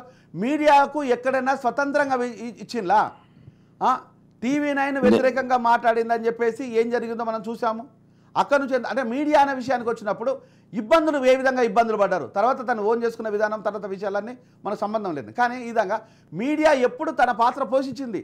ఈరోజు అన్ని మీడియా ఛానళ్ళు కావచ్చు, మీడియా వ్యవస్థ కావచ్చు, ఎక్కడ తను ఏ విధమైనటువంటి ఇబ్బంది పడలేదు, ఎక్కడ ఏ విధమైనటువంటి భయాన్ని లేదు. కానీ కొంతమందిని మాత్రము చాలా విపరీతమైన వేధింపులకు గురి చేసింది అనేది వాస్తవము. మరి ముఖ్యంగా సోషల్ మీడియా ఛానల్ మెయింటైన్ చేసి యూట్యూబ్ ఛానల్ మెయింటైన్ వెళ్ళను నరకాన్ని చూపించాలనేది కూడా వాస్తవం అన్న. అది మీలాంటి వాళ్ళకు తెలియని విషయాలు కాదు, ఇది మీకు తెలుసు అనే విషయాన్ని గుర్తు చేస్తున్నాను నేనేమంటున్నా ఒక్కటి జయరామ్ గారు, ఇక్కడ ఆ మీడియా ఛానల్ అంటే వ్యక్తిగతమైన దూషణలు, వ్యంగ్య ప్రసంగాలు చేస్తున్నప్పుడు కొంత మేరకు ప్రభుత్వం నష్ట నివారణ చర్యలు తీసుకుంటుంది. అవి చట్టాలు తన పరిధిలో తను చేస్తాయి. నిజంగా అక్కడ అన్యాయం జరిగినట్టయితే వాళ్ళు కోర్టులు ఉన్నాయి, కేసులు వేసుకుంటారు, పోతారు. నేనేమంటున్నా అంటే మీడియా కూడా ఒక పరిపాలన ఇది ఉన్నప్పుడు, నియంతృత్వంగా ఉన్నప్పుడు మేము ఎదుర్కోలేకపోయినాము అంటే అది చాతగంతనమే కదా. సో రెండోది నేనేమంటున్నట్టే ఇక్కడ ఒకటి మీరు గమనించాలి జయరామ్ గారు, ఎంతసేపు మనము ఒక నాయకుడిని పట్టుకొనో లేదా ఒక పార్టీని పట్టుకొనో దోషి అనడానికి వీల్లేదు అంటున్నా. కానీ నిజంగా ఆరోపణలు కనుక ఉంటే ఆ పార్టీ నాయకులైనా సరే, ఎంత పెద్దవారైనా సరే చర్యలు ప్రూవ్ చేసే విధంగా ఉండాలి. ఈ మధ్యన ఏమవుతుందంటే ఎన్ని కేసులు ఫైల్ అవుతున్నాయి, ఎన్నిట్లలో జడ్జిమెంట్లు వస్తున్నాయి చెప్పండి. మీరు చెప్పండి. ఆ సెన్సస్ తీద్దామా మనం? డిబేట్ పెట్టండి. సిబిఐ ఇప్పుడు బీజేపీ ప్రభుత్వం వచ్చినాక ఎన్ని కేసులు పెట్టింది, కాంగ్రెస్ పార్టీ ఎన్ని కేసులు పెట్టింది.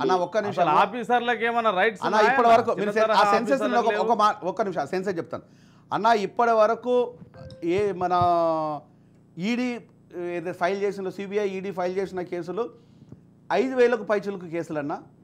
అక్కడ 5,000 పైచిలుకు కేసుల లోపల 1,200 కేసులు ట్రయల్ ఏదో జరుగుతూ ఉంది. అందులోపల జడ్జిమెంట్ వచ్చింది 200కు పైచిలుకు కేసులు.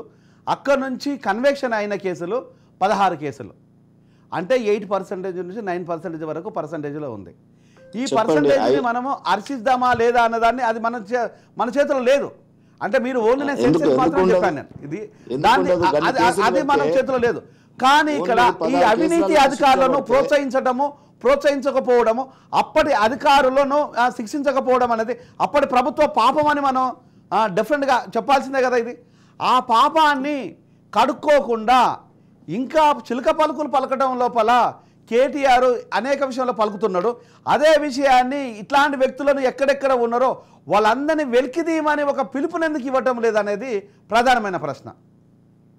అంటే కేటీఆర్ గారి పిలుపు మీద మీకు అంత ఆసక్తి ఉంటే చూద్దాం, స్పందిస్తారేమో. నేను ఏమంటున్నా అంటే కేటీఆర్ గారు పిలిపిస్తే వెంటనే ఇక్కడ చర్యలు అయిపోతాయా?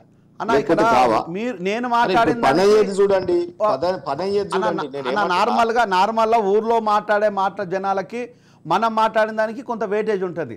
మనం మాట్లాడిన మంత్రి మాట్లాడిన దానికి ఎంత వెయిటేజ్ ఉందో చెప్పచ్చు. ముఖ్యమంత్రి మాట్లాడిన దానికి అంటే షాడో ముఖ్యమంత్రిగా తనని తాను ప్రజెంట్ చేసుకున్న కేటీఆర్ ఈ షాడోలను ఎందుకు గుర్తించలేకపోయిండు? అధికారానికి అనేదాన్ని ఈరోజు గమనిస్తారు కదన్న. ఇప్పుడు మాకు అదే బాధ, ఇంకా మా ప్రభుత్వం ఉన్నట్టు ఇంకా మా కేటీఆర్ మంత్రి అయినట్టు, ఇంకా మా కేసీఆర్ సీఎం అయినట్టు మాట్లాడుతుంటే నాకు నవ్వొస్తుంది. ఇప్పుడు వీళ్ళు మాట్లాడినంత మాత్రాన కేసులు ఏం కావు. ఇప్పుడు చేయాల్సింది ప్రభుత్వం. అసలు ఇటువంటి ఆరోపణలు చేయకుండా కఠిన చర్యలు, ఎన్ని కేసులు ఉంటే అన్ని కేసులు పెట్టమనండి. ఒకవేళ మా నాయకులు ఉంటే కూడా మీరు కేసులు పెట్టండి అంటున్నాం. ఇక ఇంత చెప్పిన తర్వాత దీంట్లో ఇక్కడ బయాస్ ఎక్కడిది చెప్పండి? అవినీతి ఏ రూపంలో ఉన్నా దాన్ని సహించడానికి వీలు లేదు. ఎవరు చేసినా, ఎంత పెద్దవారు చేసినా. అదే నందన్న ఇప్పుడు సీనాన్న ఒకటే మాట చెప్తున్నాడు. అంటే బీజేపీ ఇక్కడ ఊరికే బెదిరిస్తుంది, బ్లాక్మెయిల్ చేస్తుంది, మాట్లాడితే తప్పితే కేసులు చేత కాదు. నెక్స్ట్ వచ్చి పెట్టిన కేసులు నిలవవు. ఆ తర్వాత ఊరికే ఎలక్షన్లప్పుడు ఏదో అడవుడు చేస్తుంటుంది. ఇదంతా ఓన్లీ ఎలక్షన్ల డ్రామా అంతే తప్ప మరి మా మీద ఎందుకు చర్యలు తీసుకోవటం లేదు అనేది మీకు డైరెక్ట్గా ప్రశ్నిస్తున్నాడు. మరి మీరు ఎందుకు చేతిలో ఉంది, ఈడీ మీ చేతిలో ఉంది, సిబిఐ మీ చేతిలో ఉంది, సెంట్రల్ ఏజెన్సీస్ మీ చేతిలో ఉన్నాయి. ఇన్ని ఉన్నా కూడా ఈ అవినీతి అధికారులను మీరు ఎందుకు చూస్తూ వదిలేస్తున్నారు? దీంట్లో మీకు ఏమైనా వాటా ఉందా బీజేపీకి? భారతీయ జనతా పార్టీ ఈడీ సోదరులు గారన్న స్వయం ప్రాతిపదిక కలిగినటువంటి సంస్థలు, వాళ్ళ సొంత తెలివిని ఉపయోగించి అక్కడ ఉన్నటువంటి ఒక ఆఫీసర్లు వాళ్ళు ఎందుకు చేస్తున్నటువంటి ఒక విషయం మీద కూడా నేను క్లారిటీ ఇస్తాను. జనరల్గా గత ప్రభుత్వాలు ఏంటంటే చాలా తక్కువ మంది మీదనే రైడ్స్ చేసేవాళ్ళు. దాంతో ఏమయ్యేది, కొన్ని లక్షల కోట్ల కుంభకోణాలు జరిగేవి అన్నమాట. ఇప్పుడు ఎప్పుడైతే ఈడీ అధికారులు కానీ ఐటీ అధికారులు కానీ కొంచెం ఏదైనా వాసన రాగానే పసిగట్టేసి దాడులు చేస్తున్నారు కావున అవినీతిని అక్కడికి ఆపగలుగుతున్నారు. ఇది చాలా వాస్తవమైనటువంటి ఒక విషయం. ఏ వ్యక్తి గిట ఈరోజు 2 కోట్లు బ్యాంకులకు వెళ్ళి ట్రాన్స్ఫర్ చేసుకోవాలంటే గడగడలాడేటువంటి ఒక పరిస్థితి వచ్చింది. ఇది భారతీయ జనతా పార్టీ సత్తా అంటే. కాంగ్రెస్కు భారతీయ జనతా పార్టీకి ఉన్నటువంటి ఒక సిస్టమ్ ఏంటంటే, కాంగ్రెస్ ఏంటంటే పెంచి పెంచి పెంచి పెంచి పెద్దగా చేసినాక కొడుతుంది. భారతీయ జనతా పార్టీ ఏంటంటే అవినీతి జరుగుతున్నటువంటి ఒక వ్యవస్థలను, అవినీతిని అరికట్టడంలో కీలక పాత్ర పోషిస్తున్నది. ఇందులో ఎక్కడ డివేషన్ లేదు. దాంతోపాటు ఇంకొకటి నన్ను ఒకటి, మీరు 2 కోట్ల రూపాయలు ట్రాన్స్ఫర్ చేయాలంటే అది మోడీ క్రెడిబిలిటీ, అట్లా ఎవరు చేయలేరు అని చెప్పిండు. సరే, అది మోడీ క్రెడిబిలిటీనా, లేకపోతే ప్రజల క్రెడిబిలిటీనా, లేకపోతే ప్రజలకు మోడీకి ప్రభుత్వాన్ని అప్పగించిన ఒకటి అదొక అంశాన్ని. ఇక్కడ మనం మాట్లాడాల్సింది శివబాలకృష్ణ, సేమ్ టైం వచ్చేసి దేవేందర్ రెడ్డి, సిసి దేవేందర్ రెడ్డి. వీళ్ళు ఇంత విచ్చలవిడి దొంగతనాలు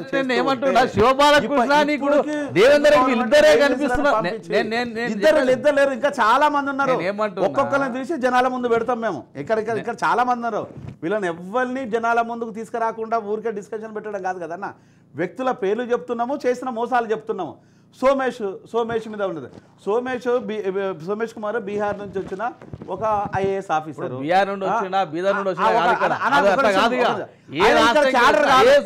తెలంగాణ క్యాడర్ కాదు ఆయన. తెలంగాణ క్యాడర్ కాని వ్యక్తులు దేశం మొత్తం ఎక్కడెక్కడో పనిచేస్తున్నారు. అంటే నేను మన పరాయి ఐఏఎస్లు అన్న, ఐఏఎస్లు మాత్రమే ఉంటారు ఇక్కడ. అక్కడ ఐఏఎస్ను కూడా ఇక్కడ ఓన్ చేసుకొని, నేను ఓన్ చేసుకొని ఇక్కడ పెట్టుకొని ఈ దోపిడిలో భాగమైన తర్వాత అప్పుడు చెప్పేస్తారు, అరే ఇక్కడ మనోడు ఉంటే బాగుండదు కదా అనిపిస్తుంది. అంటే ఇక్కడ ఈ దోపిడీ చేసే భాగాన్ని ఇక్కడ వీళ్ళతో ఎందుకు చేపించగలుగుతున్నాడు? అప్పటి ముఖ్యమంత్రి, అప్పటికి జిహెచ్ఎంసీ మినిస్టర్, మున్సిపల్ మినిస్టర్ అయినా కేటీఆర్. అంటే ఈ కంపు ఆయన దగ్గరికి పోవట్లేదా? ఇంకా నేను ఏమంటున్నాను, మీరు గుర్తుపెట్టుకోవాల్సిన విషయం ఏంటంటే, వాళ్ళ మీద మీరు ఎలాంటి యాక్షన్ లేదు ఇంతవరకు. టీఆర్ఎస్ పార్టీలో ఉన్నటువంటి ఒక ప్రతి మంత్రి అవినీతి పరుడే.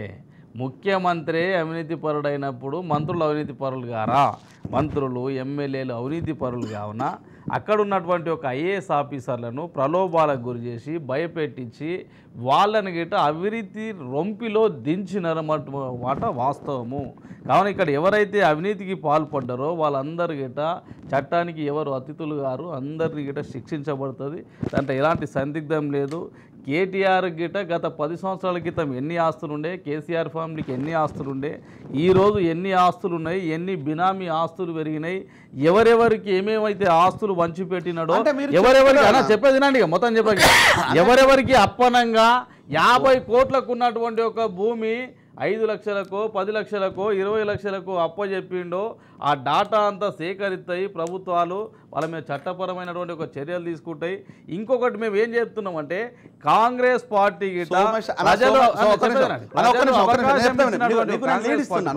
సోమేష్ కుమారు తన భార్య పేరు మీద 25 ఎకరాలు కొత్తపల్లి మన యాచారంలో కొన్నాడు. ఇక్కడ కార్డు వాల్యూ వచ్చేసి 50 లక్షలు. వినవే, నేను చెప్తా విను. కార్డు వాల్యూ వచ్చేసి 50 లక్షలు ఈ ముగ్గురు రైతుల దగ్గర కొన్నాడు. ఈ 50 లక్షల కార్డు వాల్యూ ఉన్న దీన్ని కార్డు వాల్యూతోని ఏ రైతు అమ్మడు. అంటే అక్కడ మార్కెట్ వాల్యూ 3 కోట్ల నుంచి 4 కోట్ల వరకు ఉన్నది. 25 × 3 చేసిన 75 కోట్ల రూపాయల ప్రాపర్టీ. ఈయన అప్పనంగా 25 లక్షల, ఇక్కడ 50 లక్షలకు ఒక ఎకరం లాగా కొనేస్తే ఇది 12.5 lakhs crores. ఇది 12.5 crores బెదిరించి కొన్నాడా లేకపోతే దొంగ డబ్బులు ఇచ్చిండా? ఇది మీకు తెలియటం లేదా? ఒకటి బెదిరించినా నేరమే, దొంగ డబ్బులు ఇచ్చి కొన్నా నేరమే. ఇది చాలా క్లియర్గా ఉంది. క్లియర్గా ఉన్న విషయాన్ని మీరు మాట్లాడుతున్నారు తప్ప చేతల రూపాయన ఏమీ లేదు కదా అనేది ఈరోజు ప్రజలు అడుగుతున్నారు కదా.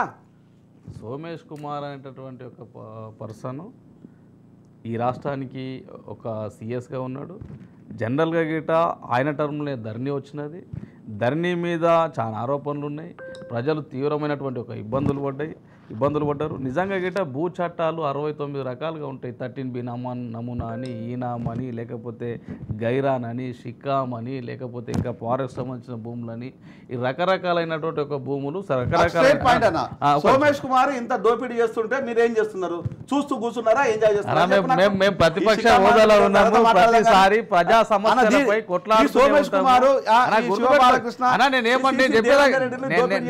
ఫైనల్ క్లారిటీ అదే అడుగుతున్నారు కదా. రాజ్ న్యూస్ లైవ్ లో ఉన్నా, మళ్ళీ నేను చేస్తాను. నేనేమంటున్నా అంటే అన్నా, ఈరోజు జరుగుతున్నటువంటి ఒక పరిస్థితి అంతా గిట ప్రజలు గమనిస్తున్నారు. అందుకే టీఆర్ఎస్కు గుణపాఠం చెప్పినారు. రేపు రాబోయే పార్లమెంట్ ఎలక్షన్లలో టీఆర్ఎస్ పార్టీగా మారితే తప్ప 1-2 సీట్లు గెలిచే అవకాశం ఉన్నది. ఒకవేళ టీఆర్ఎస్గా మారక అదే బీఆర్ఎస్గా ఉన్నట్టయితే తెలంగాణ రాష్ట్రం పార్టీ కాదు, భారత రాష్ట్ర సమితి కావున, దేశానికి నేత కావున ఈ రాష్ట్రంలో ఒక్క పార్లమెంట్ సీటు గిట్ట గెలవలేనటువంటి ఒక పరిస్థితిలో టీఆర్ఎస్ ఉన్నది. అంటే ప్రజలు గమనిస్తున్నారు, ప్రజలు బుద్ధి చెప్తారు అనేటటువంటి ఒక విషయం వాళ్ళు గమనించుకుంటే మంచిది.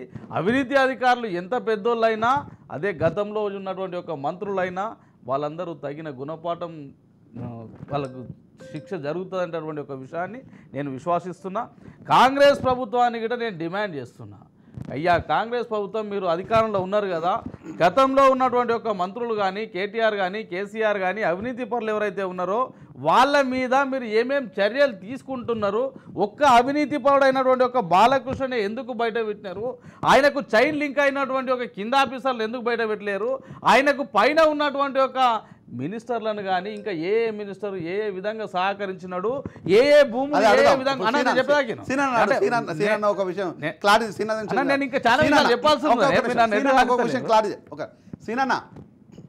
చెప్పండి. ఇది ఇప్పుడు ఇంతకుముందు చెప్పినట్టన్నా 25 ఎకరాలు యాచారంలో కొన్న సోమేష్ కుమార్ ఏదైతే ఉన్నాడో మాజీ చీఫ్ సెక్రటరీ, ఈయన అక్కడ కొన్నది ఎకరానికి కొన్నది వచ్చేసి 50 లక్షలు చెప్పి కొన్నాడన్న 25 ఎకరాలు. ఈ 25 ఎకరాలకు 12.5 crores అయింది. అంటే మనం కార్డు వాల్యూతోని ఎవరు భూములు కొనరు అమ్మరన్న విషయం మన అందరికి తెలిసిన విషయంలే. అక్కడ మార్కెట్ వాల్యూ వచ్చేసి మినిమం వేసుకున్న 3 కోట్ల రూపాయలు. 3 × 25 75 కోట్లు.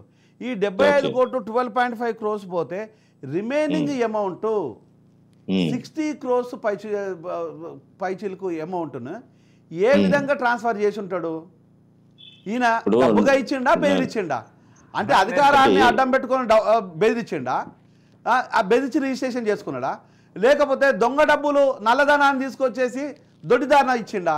అంటే ఈ విషయాన్ని వీళ్ళ నోటీసులోకి రాలేకపోయిందన్న బీఆర్ఎస్, అప్పటికున్న బీఆర్ఎస్ గవర్నమెంట్ నోటీసులో లేదా ఈ విషయం? ఒక్క 120 సెకండ్లు నాకు అన్ఇంటరప్టెడ్ టైం. మీకు ఎలాంటి ఇంటరప్షన్ చెప్పండి. నాకు ఐఎమ్ ఫీలింగ్ వెరీ పిటీ. ఎందుకు అంటే, సరే నాకు మీరు అందరు మిత్రులే, నేను సమాజంలో గౌరవింపబడుతూ ఎదుటి వాళ్ళని గౌరవించాలనేది నా నినాదం. రెండోది ఎందుకంటే మాకు ఎప్పుడు గౌరవం అన్నా, ఎందుకంటే ఒక ఒక్క senior నిమిషం, గా, నేను ఒక ఏమంటున్నానంటే senior గా, ఒక ఇప్పుడు ఉద్యమకారుడిగా ఒక్క నిమిషం, మీకు ఎప్పుడుగా అదే కదా ఇప్పుడు గౌరవం నా ఇస్తూనే బాధ. ఉంటాం మేము. ఇప్పుడు అదే నా బాధ. ఎందుకంటే మీలాంటి మిత్రుల మీద నేను ఒకటి చెప్తా ఉన్నాను. ఈ మనకి ఇప్పుడు టీవీ ఛానల్లో ఈ డిబేట్ ఈ 1 hour ఏదైతే మీ టైం అలొకేట్ చేసిరో, ఇది కోర్టు కాదు. నేను ఒక అడ్వకేట్ ని, రాజకీయ నాయకుడిని. సో కొన్ని పరిధులు ఉంటాయి. ఇది కోర్టు కాదు. మీరు చెప్పిన 50,000 కొన్నాడా, 10,000 ఎక్కువ కొన్నాడా, ఆయనకి ఇంత లంచం ఇచ్చిండా, డాక్యుమెంట్ నెంబర్ ఇదా అదా అనేది ఎవరు చూడాల్సిన బాధ్యత ఇన్వెస్టిగేషన్ ఆఫీసర్ది, ఆ ఏజెన్సీది. ఆ ఏజెన్సీ తన పని తాను చేస్తుంది. ఇప్పుడు మనం చేయగలిగింది భారతదేశ పౌరుడిగా కానీ లేకపోతే జర్నలిస్ట్ గా కానీ మీరు మీ దగ్గర ఇప్పుడు ఏదైతే సమాచారం నాకు చెప్పినారో అది మీరు ఆ ఇన్వెస్టిగేటింగ్ ఏజెన్సీకి ఇవ్వండి, లేదా ఇంప్లీడ్ అయిపోయి డైరెక్ట్ కోర్టుకైనా సబ్మిట్ చేయండి, లేదా నాలాంటి లాయర్నైనా పెట్టుకొని ఫార్వర్డ్ చేయండి, లేదా దేశ హితము దృష్ట్యా అన్న నేను ఇవ్వలేకపోతున్నా, మీరన్న ఈ కాగితాలు ఏజెన్సీకి ఇవ్వమంటే నేనన్నా పోయి ఇస్తా. ఎందుకంటే ఈ అవినీతి ఏ రూపంలో ఉన్నా ఎవరు చేసినా దాని వ్యతిరేక పోరాటంలో నేను ఉండేవాడిని. అవినీతి అంటే నాకు గిట్టదు. కాబట్టి మీతో పాటు ఆ పోరాటంలో నేను ఉంటా. అంటే ఎన్ని తీర్లు మనకి ఇప్పుడు ఉంటుందంటే సపోర్ట్ అయినా చేయగలుగుతాం. ఈ పసలేని ఇప్పుడు ఇంతకుముందు బీజేపీ సోదరుడు మాట్లాడినాడు, అవినీతి టిఆర్ఎస్ పార్టీ గవర్నమెంట్ ఉన్న రోజులు ఉంది, ఆ నాయకులందరూ అవినీతి పరులే, అందులో ఉన్న మంత్రులందరూ అవినీతి పరులే, మొత్తం అవినీతి అయిపోయింది అని స్టేట్మెంట్. నేను అంటున్నా ఈ దేశంలో దొంగలు పడ్డారు. ఈ బీజేపీ కాంగ్రెస్ మొదటి నుంచి దేశాన్ని దోసుకుంది. మొత్తం ఉన్న వాళ్ళందరూ కూడా దొంగలే, వీళ్ళందరూ కూడా మత పిచ్చోళ్ళే. ఏ రకంగానైనా మాట్లాడవచ్చు, అది రాజకీయం. కానీ ఉట్టి ఆరోపణలు జనాలు ఏదో హర్షిస్తారా, లేకపోతే మీరు ఇచ్చిన టైం ని ఏదో ఒకటి మాట్లాడాలా అని మాట్లాడడం ఎంత క్వాలిటేటివ్ గా ఒక్క నిమిషం సార్, ఒక్క నిమిషం. మీరు డిబేట్ కి మీరు మోడరేటర్ గా ఉన్నప్పుడు మాకు ఇచ్చినటువంటి అవకాశాన్ని ఇప్పుడు ఒకటి వివిధ 3 పార్టీల నుండి వచ్చినాం. డెఫినెట్ గా మేము పార్టీ ఒకళ్ళతా తీసుకునే మాట్లాడతాం. పార్టీ సభ్యుడిగా మీరు పిలిచినారు, లేదు ఒక దేశ పౌరుడిగా పిలిచినారంటే ఆ రకమైన మాటలు మాట్లాడతాం. ఒక అడ్వకేట్ గా చెప్పండి, దాంట్లో రూల్ పొజిషన్ చెప్తాను.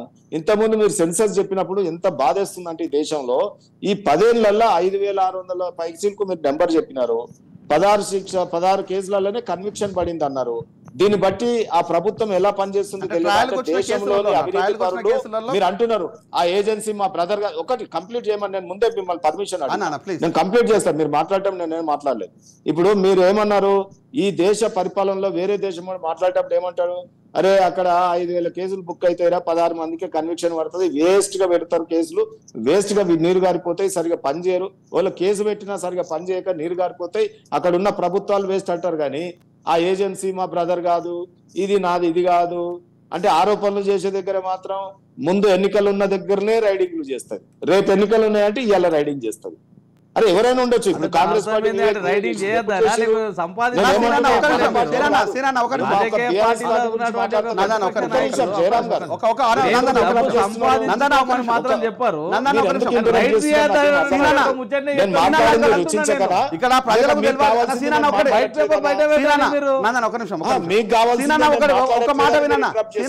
ఒకటి నిమిషము ఇక్కడ ఇది 2018 లోపల ఏది సోమేష్ కుమార్ రిజిస్ట్రేషన్ చేసుకున్న ప్రాపర్టీ ఎవరు నామాని వేణుగోపాల్ అనే వ్యక్తి దగ్గర మనకు సబ్సిడైజ్ అవుతుంది. మీరు వినండి, మీరు ఒక అడ్వకేట్ గా మీ దగ్గర ఆధారాలు ఉన్నట్టుంటే మీరు పేర్లు తీసుకొని మాట్లాడుతున్నారు, అది ఏజెన్సీకి ఇవ్వండి అంటే అది ఒకటే. మీరు వేణుగోపాల్ నుంచి పేర్లు తీసుకొని మాట్లాడమే. నెక్స్ట్ వచ్చేసి వరలక్ష్మి నుంచి 7 ఎకరాల 9 గుంటలు 19 గుంటలు. నెక్స్ట్ వచ్చేసి టోటల్గా 25 ఎకరాలు. ఈ సోమేష్ భార్య పేరు మీద రిజిస్ట్రేషన్ అయింది. శేషకుమారి నుంచి 10 ఎకరాలు. అంటే టోటల్గా జరుగుతున్నది 25 ఎకరాల 9 గుంటలు 19 గుంటలు ఇది రిజిస్ట్రేషన్ అయిన భూమి. ఇది అంటే పేర్లతో సహా నేను వివరాలు చెప్పాను. అంటే వీళ్ళ ఇంత చేసిన తర్వాత ఇదే వ్యక్తిని కేసీఆర్ తీసుకొచ్చి సీట్లో కూర్చోబెట్టడం లోపల ఆంతర్యమైంది అనే దాన్ని మనం ప్రశ్నించుకుంటే అది కేసీఆర్ గారు కావచ్చు, లేకపోతే పార్టీలో ఉన్న మీలాంటి ఉన్నతమైన నాయకులు కావచ్చు, ఆన్సర్ చేయగలుగుతారు సార్. ఇప్పుడు అవి ఉంటే బయట పెట్టు అంటున్నా నేను. మీ దగ్గర ఆధారాలు ఉంటే అక్కడ ఏసీబీ ఏజెన్సీకి పంపియండి అంటున్నా. అది ఆల్రెడీ వేశారన్న, ఆల్రెడీ కోర్టుకు వెళ్ళింది. మరి అయిపోయి ఇంకేమున్నది? అది నిజమే, ఒకవేళ నిజమే అయితే, నిజంగా ఈ నేరం ఆరోపింపబడి నిజమే అయితే అందరము దీంట్లో మనము అంటే ఒక ఉద్యమకారులుగా మనము బయటకు వచ్చినాము. అనేక త్యాగాలు ప్రజలు చేసిన తర్వాత, మనమే కాదు, మనం చేసిన ప్రజల ముందు మనం చేసిన త్యాగాలు చాలా తక్కువ అన్న విషయాన్ని మీకు తెలుసు, నాకు తెలుసు. అంటే ఇంత త్యాగాల నుంచి వచ్చిన తెలంగాణని దొంగలకు చేతికి అప్పగిచ్చేసి దోపిడీ చేసుకుంటూ పోతూ ఉంటే ఈరోజు ప్రజలు కన్నీళ్లు పెట్టుకొని ప్రశ్నిస్తుంటే ఆ ప్రశ్నలకు అప్పటి ప్రభుత్వము దోషిగా నిలబడుతూ ఉంటే మీలాంటి వాళ్లకు అధికారం ఇవ్వకుండా జస్ట్ ఓన్లీ అప్పనంగా వాడుకుంటున్నారు అనేది నా వాదన. అంటే ఈరోజు మీలాంటి నీతి గల వ్యక్తులకు, నిజాయితీ గల వ్యక్తులకు, నిబద్ధత వ్యక్తులకు ఒక ఎమ్మెల్యే సీట్ రాదు, ఒక ఎంపీ సీట్ ఇవ్వరు, లేకపోతే సరైన కోఆపరేషన్ ఉండదు, డబ్బులు ఖర్చు పెట్టడానికి మనకు కొనుక్కోవడానికి డబ్బులు ఉండవు.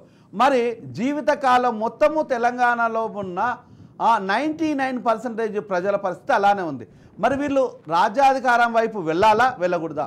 ఈరోజు ఎస్సీలు కావచ్చు, ఎస్టీలు కావచ్చు, బీసీలు కావచ్చు, ఎంబీసీలు కావచ్చు, మైనార్టీలు కావచ్చు, ఈరోజు డబ్బున్నోడికి అధికారం ఉంటే ఈరోజు కష్టపడ్డవాడు, త్యాగాలు చేసిన వాళ్ళు అధికారం వైపు ఈరోజు కనుచూపు మేర కూడా చూసేలేని పరిస్థితి ఉంది.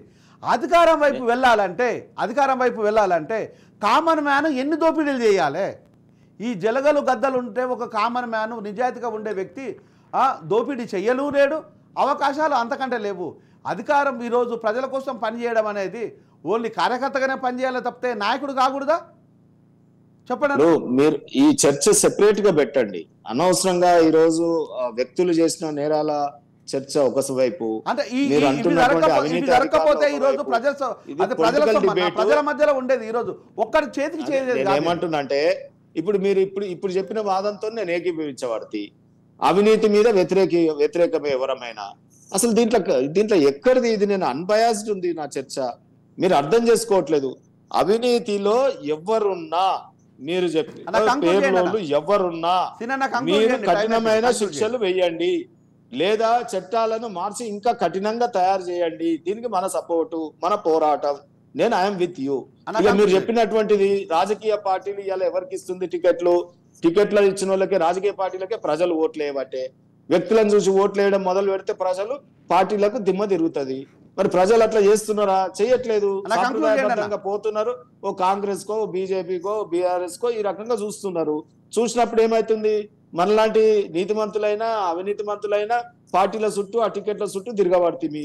ఆ పార్టీలు, ఆ టికెట్ల గురించి మనం డబ్బులన్నా సంపాదించాలనే, లేకపోతే ఆ నాయకుల ఇళ్లలోనన్నా పుట్టాలనే, అది మన చేతిలో లేని పని. ఎక్కడ పుడతామో, ఏ కులంలో పుడతామో, ఎక్కడ వస్తామో మనకే తెలియదు.